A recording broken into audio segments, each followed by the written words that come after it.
Stand by So I for think we'll start speed. that way. Okay. And we have speed.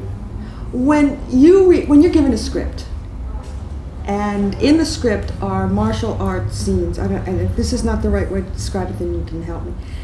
Can you visualize how the kicks are going to go, and when you use your arms, and when you use the other parts of your body, just from reading the script?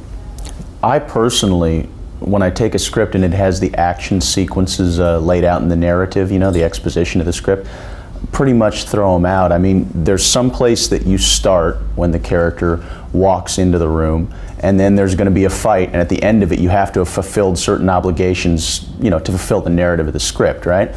But within that, I mean, it's an open ball game. You know, you can do anything that you can possibly think of. And fight choreography to me is just a fascinating, fascinating enterprise. I mean, you can do things that are so expressive of character. You can have people express things in the action sequence of a film that maybe they can't express in words in the other sequence of the film. And to me, it's so much more interesting than, you know, a gunfight or a car chase. It's so much more balletic. It's you know what's funny about these interviews is, like, you do several of them and then you start saying the same things you said before. You know what I mean? And you, like, remember that. You know, it's probably not the best thing to say, but maybe we should start over. No, give me something new. Because it's still the truth, you know, it's still the same thing. You just like, you hear yourself and you go, God, didn't I say that already? I think I did. Okay. Thank you for a minute. Go on to something else. No, it's okay. I was just fascinated because first of all, I didn't realize you threw out the words because I was so busy writing them down.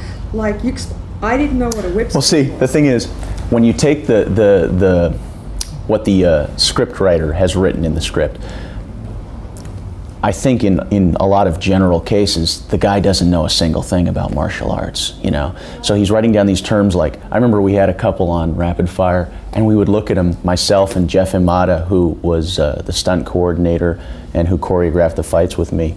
We would look at some of the things this guy wrote, and drawing on all the experience in martial arts that we had between us, we'd look at these things and think, what is that?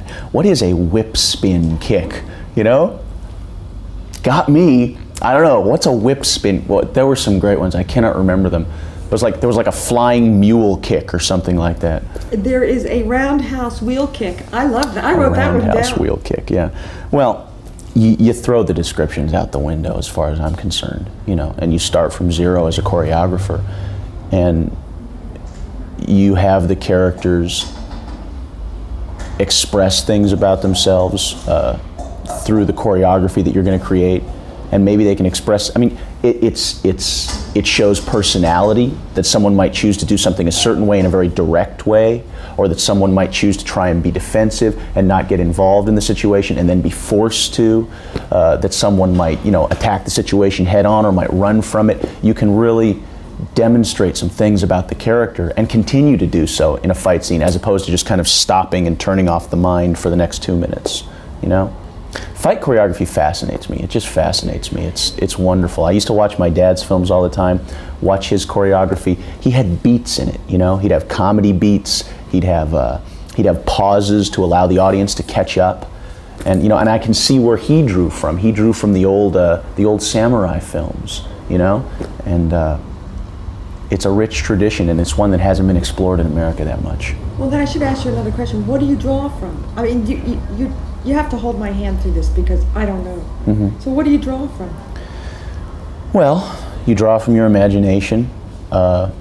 In terms of people who are out there working right now, Jackie Chan, who is a martial artist and an actor and a director in Hong Kong, I think he's fantastic. His work is great.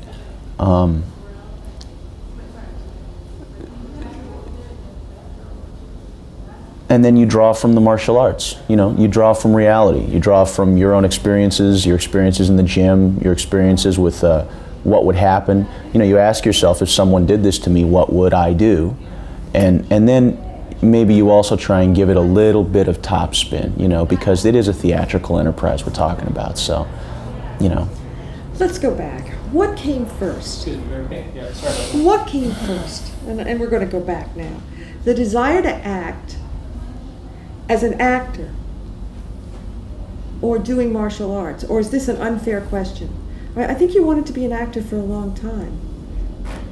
Well, I've always wanted to be an actor. It's the only career I've tried to pursue. I started learning martial arts with my dad right about the time I could walk. So that's always been more of a personal pursuit. I didn't ever consciously pursue the martial arts as a means of getting into show business, you know what I mean? It's come about that I get the chance to do it in this film, and probably in films I'll continue to do, but it's just a skill that I have to some degree, you know, and that I get to use in this film and maybe in other films, but hopefully, you know, a couple films from now, one film from now, I'll get the chance to play a character who's not a martial artist, and then I just won't draw on it, you know? When you were a kid, you moved around a lot. Mm-hmm. Either that sets you for life to stand on your own 2 feet, or it can intimidate you. I mean, I've interviewed enough actors to know that your life parallels them. Is that a lot of times that kids move around and they have to be the new kid in class. They learn how to like move in fast and get accepted, or they get beaten down because kids are cruel. I was wondering what it did to you. What kind of foundation did it give you? Well, we moved around so much when I was a kid, and we moved from language to language and culture to culture too, not just like, you know, Oklahoma to California or something. I mean, at least it's still English and everybody's still white, you know. I mean, we moved from Hong Kong to Los Angeles a lot when I was growing up as we were following my father's career around. I didn't ever have too much of a problem with it. There was kind of always a certain sense of separateness just from being my father's son in other people's eyes, you know. So I always, every new school I'd go to, you know, there'd be, you know, you'd have to find the alpha dog, right? You'd have to find the alpha dog, the guy on the playground, or he'd find you, you know, and then you'd kick the living hell out of him and everything would be okay. So did they feel like they had to take you on because you had a famous father that did martial arts for a living? When I was a kid, yeah, when I was real young, I mean, not real young, but elementary school, the beginnings of high school, I always had that problem every new school I would go to. But, you know, it's the old hired gun syndrome, right? So. Did it ever scare you? Do you ever get scared? I mean, you looked so, together. But do you ever get scared? And if so, what is it that scares you? I certainly got scared, yeah, when I was a kid all the time. You know, it was a drag, you know. Does anything scare you now? Women. I don't understand women at all. So if you ever figure it out and you can like bottle it and explain it to me, that'd be great, okay? What do you look for in the script? Or are we too new in the career and we just... No. I mean, this was a good script. Were you Yeah, it was a good surprised? script. No, because, you know, Dwight Little, who directed it, and I have been involved with this project for over a year now. I mean, so we got involved real soon in the process and watched the script grow to what it eventually became, you know, which is great. It's a great way to do things. And so I wasn't surprised. I was pleased. I wasn't surprised. All right.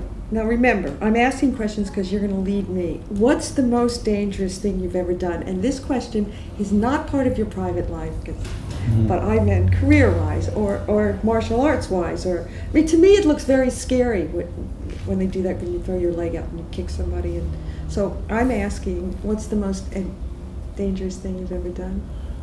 Well, I did this film in Hong Kong, and see, Hong Kong filmmaking is a whole different ball game than American filmmaking. They don't have a lot of the safety considerations that we have over here. And there was this stunt in this movie which was called Legacy of Rage that I did in like 1985 or something like that, where I was supposed to be standing next to an oil tanker that was just filled with bombs. This guy had filled this thing with so many bombs, the special effects guy. And then I was supposed to take 3 big running, and it was on fire, okay? 3 big running steps, jump off this cliff, and it was a 40-foot high fall down into some cigarette boxes with mattresses on top of them, right? And I was like 21 at the time, and I thought, this is great, this is gonna be fun. So on the day, we got ready to do it, and the guy had his finger on the button, and I swear to God, I took like 1 step, and the guy pushed the button, and this thing exploded, and it just picked me up. It was like this big hot hand just picked me up and threw me over the cliff, and my pants caught on fire. Okay, and so I fell about 40 feet and I just hit the edge of the pad and then bounced once and hit the ground. And I was okay, and my pants went out when they hit the pad, and we got it on film, and it looked great. So there you have it. What drives you? I mean, why would you go back and do more? It's fun, you know? I mean, to a certain extent, it's playing games. You get the chance to do things that, you know, when you were kids, that's how you did things, right? You set up situations and then you pretended you were in them, and I don't know, it's fun.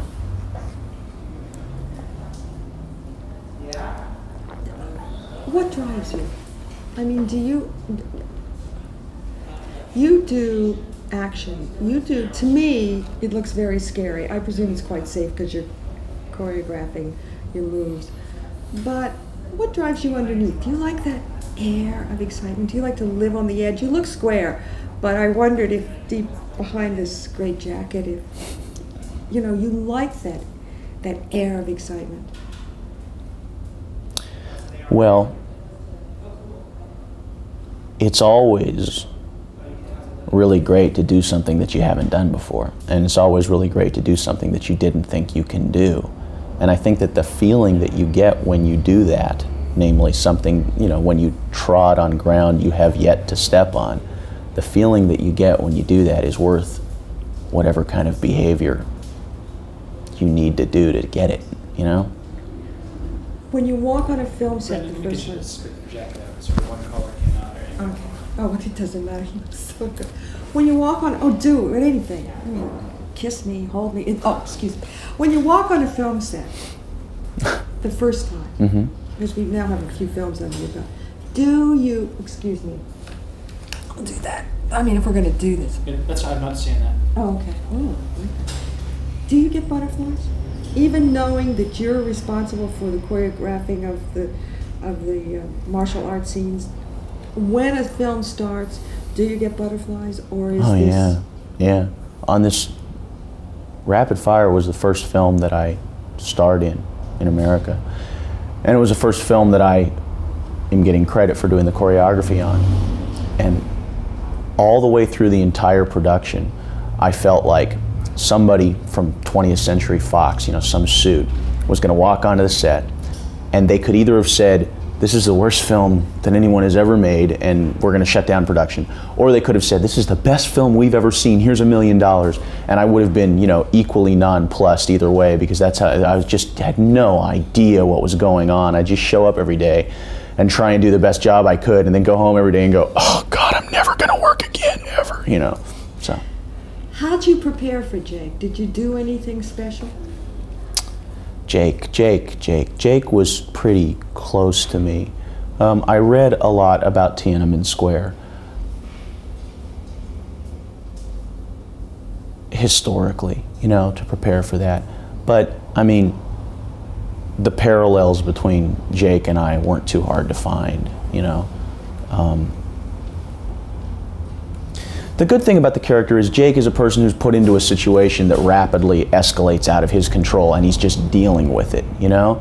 And one thing I wanted to do with him is, he's not an action star, you know? He's not a cop. He's not a guy who carries a gun or probably has ever even fired one. I mean, my experience, except for the times I've done films in handling firearms, is very limited, and so I decided, hey, this guy's is too. You know, and when these situations occurred where people were trying to kill him, this is a novel situation for this guy, you know, just like it would be for me or for most other people. So I didn't want him to be a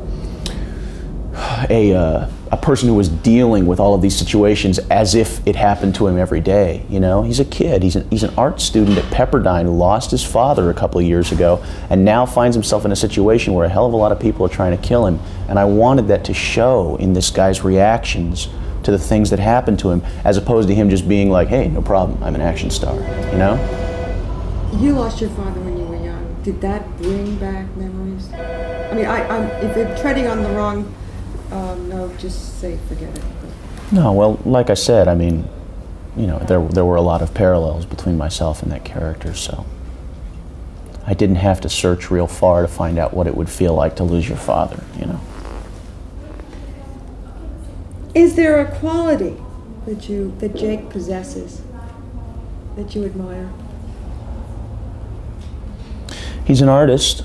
He has an artist's eye for things, you know. We got to show that through the film a little. That's something I don't have. I possess no skill in that area whatsoever, you know. And the thing we always talked about with Jake was, Excuse me, let me go out this control noise. I'm sorry, we're still rolling tape here. It's really loud, I'm sorry. The traffic. Excuse me. it's okay. Sorry. I think it was qualities about Jake. Yes, that you admire. Oh, thank you. Sure. Okay.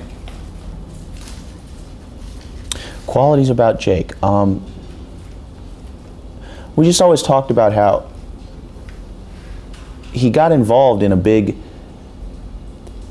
Tiananmen Square movement along with his father and committed himself to trying to help these Chinese students get what they wanted, which was democracy for their country and rights for themselves and their families. And having gone outside of himself to help other people, he saw the consequences, which was his father was killed, a lot of his friends were killed, and this bright new shining movement was crushed under tanks in Tiananmen Square, you know, in an event incidentally that, you know, ironically doesn't get as much coverage in America as flooding in the valley, you know, because it's not politically correct for us, because China's supposed to be our friend and they're trying to become democratic. So we just kind of sweep the fact that they murdered thousands of their own children in a public demonstration under the carpet. And having had this experience, Jake goes inside and he says, fine, then I'm not going to help anymore. I'm not going to be involved in causes larger than myself. I'm not going to help anybody anymore because the last time I did it, people got killed. And I think if he had the chance to get older without the experiences of this film happening to him, he'd probably grow beyond that, because you do. Either that or you become a bitter, screwed up person. And I certainly had time, and I probably still do, in my own life where I decided the same thing, like, then fine, I'm not going to deal anymore, you know? I mean, that's like an immature reaction to getting slapped down, is you say you're not going to deal anymore, you know? There's some subtitles, Chinese subtitles in the script. I mean, they say the words in English, and I guess somebody's going to say them in Chinese. I don't know. I just read the script, so. But were you the person? Can you speak Chinese? I speak Cantonese, yeah. My accent is not so great anymore, and my vocabulary is not so great anymore, but I do speak Cantonese, and I speak it in the film. You do? I spoke it as a kid. I mean, I grew up there, so. Could you say something nice to me in Cantonese? I mean, really nice. This is just for me to take home with me. Diu lei lo mo. And what did you say? Because I know what it sounds like to me. The answer is yes. Huh? But It means you have lovely eyes. oh, thank you. I guess you were comfortable as Jake. I mean, you kind of answered it in a way. I think you liked him. I mean, what was not to like? What was not to like? What I was don't not think there to was like? anything not to like. His situation was not to like. It was not a pleasant situation to be in, you know, but. But without adversity, we don't have a story. Oh, yeah, sure. Let's get to the love scenes. When I asked if you researched your role, you do love scenes in this, which is very unusual, I guess, for action films to have love scenes that you care about, at least from the point of view of the audience. At least I got it through the script. They seemed. Are they still in the film? Maybe I should have asked you that first. Oh, yeah. Were you comfortable doing that? I would imagine that that's more uncomfortable than taking responsibility for choreographing the action. You know, the entire process is kind of a forced reality, you know? I mean, we get into a room and then we pretend that a lot of it isn't there, and we pretend that a lot of things that aren't there are, and it's never more intensified than when you're doing a love scene, which is this most personal act, this most personal thing between two people. And, you know, I mean, you've heard it before, but it's true, and there's the lights, and there's the grips, and there's the camera, and there's the director, and, you know. They tell you where to put your nose? Do they tell you where to put your nose? I mean, no, for they the never camera. did tell me. I meant for the camera. When you kiss, do you have to kiss from a certain angle we did have, you know, it sounds really dry and unfun, but we did have a lot of choreography of the love scene. It was like, okay, now do this, now do that. But you know, it helped make things less uncomfortable because, you know, everybody has deep-seated neuroses about that sort of thing, I suppose. Was this your first love scene on screen? No. Okay, so it wasn't as nerve-wracking as if it was. I mean, you've gotten a few kisses under your belt on screen, so does that make it easier or not? I won't touch that line about getting a few kisses under my belt, okay? Sorry, I forgot where your belt was. I'm sorry, forget it. I'll try to do another. Well, I was going to say it must have felt easier because you've done it before, on screen. What are we talking about on screen? Yeah, yeah, I don't think, a real big problem with it. At least I didn't on this one, you know. It came late in the shooting schedule. The girl, Kate Hodge, and I knew each other by then, had worked together by then, you know, trusted each other, and no one had any hidden motives, you know, so. You know, it's interesting, a lot of times what filmmakers do, and it's really terrible, is they give you these love scenes first in case you end up disliking your co-star. And I guess on this way, it naturally evolved and it gave you a chance to feel comfortable with her. It's just a point of maybe it made it just easier. Yeah, probably. Has acting changed your life in any way? Or is it just having a dream fulfilled now? I don't know whether it's changed my life. I mean, acting influences my life tremendously because that's what I do, you know. It's like that old Spalding Gray in Swimming to Cambodia. Was it Swimming to Cambodia? I don't think it was Swimming to Cambodia, but it's one of those Spalding Gray monologues, and he talks about how when the most terrible thing in your life happens to you, and you know, you get the phone call and fill in the blank is dead in the car crash, and as you put the phone down, the first thing you think to yourself is, God, I should use this. I should use this. I wonder, you know, where would I put the camera? Right over there. So, you know. Is it what you thought it was going to be, acting? Yeah. Yeah, it is. You know, I grew up around the business, although strangely enough, after my father passed away, we really weren't around the business anymore, you know, because we didn't continue to have a lot of contact with people in the business. So I had a pretty suburban, regular childhood, you know, and then just kind of got back into the business as I got a little bit older and could do things on my own. Is there, and it's interesting because as a daughter, I never felt in competition with my father, but I felt in competition with my mother. Mm-hmm. Or maybe competition's the wrong word. I really wanted to please her, even more than I wanted to please my father. I wanted my mother's approval. It was very important to me. I'm wondering, because your father never lived to see this wonderful success, if you stop and think, how would he perceive what you're doing? Well, I wish I knew the answer to that. You know? Or do you get enough from your mother? Because mothers and sons that's another story. Well, my mother's wonderful. My mother's absolutely wonderful. You know, if I wanted to move to Turkey and peddle hash, I think my mother would, you know, tell me it probably wasn't a very good idea, but if it made me happy, it's what I ought to do. And I can't say enough about my mother. She's a wonderful lady. You don't think we could use another analogy, because it's such a nice thing. Couldn't your mother approve of or disapprove of something not quite as outrageous? Try something else. Does your mother mind that you're going to be an actor? My mother, especially when I was younger, when I was first starting out, you know, when I was 18, 19, 20, it's not that she minded, it's just that she went through one of the hardest experiences you can go through in this business, which is all of the furor and flack that surrounded my father's career after he passed away. And you know how people are. You know how journalists are, and you know how the press is, and you know how the marketing machine is.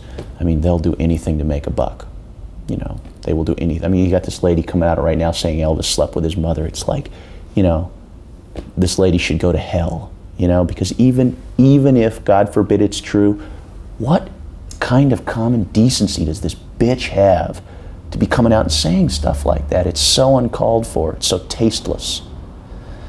So anyway, my mother lived through a lot of that with my father and with her family and trying to deal with that. And she was, at the time, you know, in her mid-20s, you know? So I think she never tried to stop me from acting or dissuade me. She just wanted me to be real aware of what can happen, you know? And the thing is, I always think to myself, no matter what happens to me in my career, it's probably never going to get as weird as it already was. You know what I mean? It was already really weird. It's probably not going to get any weirder. You're amazing. You really are amazing. I'm astounded. What do you consider your big break? I wonder if it's going to be rapid fire.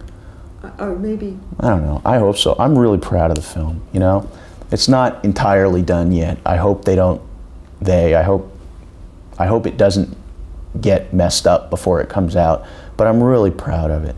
And it's really the first thing I felt this good about that I did on film, you know? So I can't wait for it to come out, and the rest is up to the gods, you know? Here comes, we're getting to the end. I mean, thank you for all the big words. I don't have to do those. But who are your heroes growing up?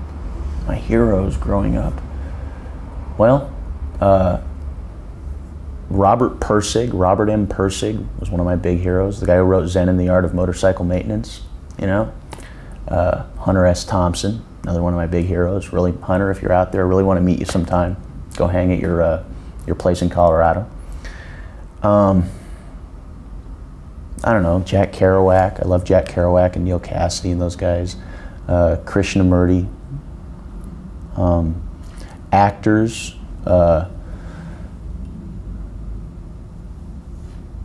You know who I like a lot who's around now? I mean, you can always say, you know, De Niro and Hoffman and Pacino and Nicholson and those guys, but that's just a given, you know, and Brando, of course. But I like Tom Hanks a lot, you know? The one year, I swear to God, the one year that Tom... What? Stand by. Well, I mean, nobody ever told me I looked like him, but I do like him. I got a piece of tape that I got to send you from Yeah? an interview I did with Tom Hanks. Okay, and you're going to see the resemblance. Rolling. Okay. The one year that Tom Hanks did Punchline and Big, in that one year, you know, I was really impressed. I thought that was great, so... It's funny, though, in your list of heroes, you didn't mention any action heroes. I mean, I would have Well, thought my that father, you know. As a man now, getting to look at another man's work, you know, like trying to say, okay, he's not my father, I'm just looking at his work as objectively as possible. I admire it tremendously. My father was a great man. I mean, he was a great man. And he did so much more and would have done so much more than most people probably are aware of who have just seen his films, you know. I mean, he had a degree in philosophy from an American university. He wrote books and screenplays, and I'm sure he would have branched out of the action genre and done so many tremendous things had he had the time, you know. I have a feeling you're going to branch out too. I don't think you're going to be locked into just the action genre. You have all the looks of a leading man. I hope it doesn't embarrass you, but you do. I mean, I didn't know what to expect. Mm-hmm. When I was just given your name, and I knew who your father was. Obviously, I'm not the kind of audience that you really play to, but this script in Rapid Fire seems to have a crossover feel. I mean, I was very comfortable when I read the script. I didn't think it was over my head. So I guess what I'm saying is, you're certainly not going to lock yourself into just action films, and that you're going to leave yourself wide open to do anything. Am I right? I mean, you don't want to get typecast, do you? No, not at all. My favorite thing about films is, you know, the ability they have to teach us about the human experience. I mean, you get people in different countries, in different states, who will never meet each other, who have never met, and who will sit in this dark room for an hour and a half and have much the same experience, you know? And I think that action films are not real. At their best, they're usually entertaining. You know, they are not particularly edifying. You know what I mean?